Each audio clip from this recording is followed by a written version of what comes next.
अस्सलाम वालेकुम, I am dental surgeon doctor Kiran नसीब।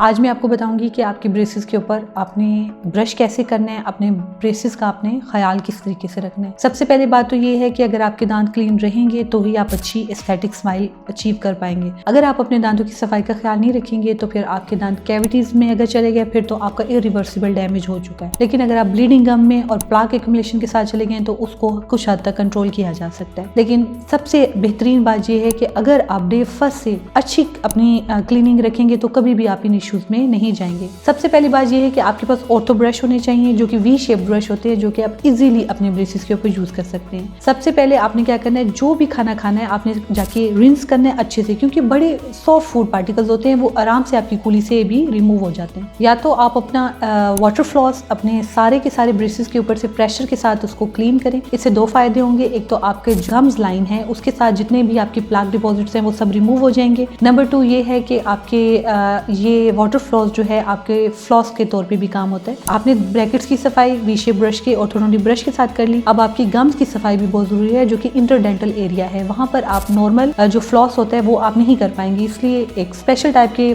फ्लॉस होते हैं जिसे थ्रेड फ्लॉस कहते हैं। वो आगे से थोड़ा सा हार्ड होता है, जो आराम से दो दांतों के दरमियान से गुजर जाता है, और पीछे से वो थ्रेड ही होता है, तो आप वो यूज़ कर सकते हैं। इसके अलावा जो है आप वाटर फ्लॉस यूज़ कर सकते हैं जो कि बेस्ट है। तो आपकी इंटरडेंटल की भी सफाई हो जाएगी, आपके ऊपर से ब्रेसेस की भी सफाई हो जाएगी, और आपने हर खाने के बाद कुली करनी है। नंबर 2 आपने हार्ड चीज़ें बिल्कुल अवॉइड करनी है ताकि आपके ब्रैकेट्स टूटे नहीं। अगर आपके ब्रैकेट्स टूट जाते हैं तो आपने फ़ौरन अपने डेंटिस्ट के पास जो है विजिट करना है ताकि आपका ट्रीटमेंट डिले ना हो। देखिए, जिस दिन आपकी ब्रैकेट टूटी उसी दिन आप डेंटिस्ट के पास चले गए तो आपको कोई लॉस नहीं होगा। उसी दिन वो ब्रैकेट को रिप्लेस कर देंगे और आपका फिर से वो मैकेनिज्म स्टार्ट हो जाएगा। अगर आप जो है सफाई नहीं करेंगे, ठीक है, तो आप हर वक्त कैंडीज खा रहे हैं, आप चॉकलेट्स खा रहे हैं, वो स्टिकी चीज़ें खा रहे हैं, वो आपकी ब्रैकेट्स के साथ लग जाएंगी और वो हर वक्त आपके दांत के साथ चिपकी रहेंगी और वो एक डिके जो प्रोसेस है वो आपके दांत के साथ स्टार्ट कर देंगी।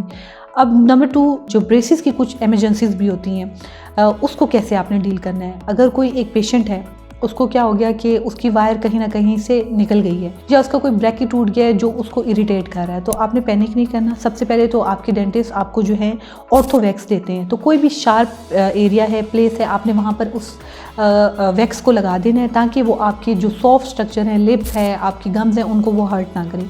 नंबर 2 आपने क्या करना है कि आपने फ़ौरन अपने डेंटिस्ट को कॉल करनी है। डेंटिस्ट की परमिशन के बगैर कोई भी वायर आपने कट नहीं करनी। डेंटिस्ट की परमिशन के बगैर कोई भी आपने खुद नहीं करना कि ब्रैकेट आप हटाने में बैठ गए। आपने डेंटिस्ट के पास जाना है ताकि वो आपको राइट ट्रीटमेंट दे सके। हाँ, अगर कोई ऐसी इमरजेंसी है जो रात को हो गई है या आप दूर हैं तो आप डेंटिस्ट को कॉल करें और सबसे पहले तो ऑर्थोवैक्स लगाएं। उसके बाद अगर कोई जख्म आपका हो गया है तो वहाँ पर आप जो है ओमिनेट्स लगाएं, प्लस आप माउथ वॉश यूज़ करें, नीम गर्म पानी से नमक डाल के कुलियाँ करें ताकि जो है आपको वहाँ पे इरिटेशन ना हो, आपका जख्म बढ़े नहीं। तो ये कुछ चीज़ें हैं जो डेंटिस्ट को बताना और आपकी नॉलेज में होना बहुत ज़रूरी है कि अगर मेरे साथ ये हो जाए तो मुझे क्या करना चाहिए। अगर आप वैसे अपने दांतों पे ब्रैकेट्स लगाकर और वायर लगाकर 1 साल घूमते रहेंगे और आप समझेंगे कि शायद यही एक वायर मेरा काम करके मेरे दांत सीधे कर लेगी, तो आप सिर्फ अपना टाइम वेस्ट कर रहे हैं, आप अपने जो दांत हैं उनको वेस्ट कर रहे हैं, आप अपने दांतों के ऊपर कैविटीज़ को इन्वाइट कर रहे हैं और आप ओवरऑल जो आपकी दांतों की हेल्थ है उसको आप कॉम्प्रोमाइज़ कर रहे हैं। तो अगर आप ब्रेसेस का ट्रीटमेंट स्टार्ट करने का करेज किया है तो इसको पूरा करने का भी करेज करें। Thank you so much. अल्लाह हाफिज़।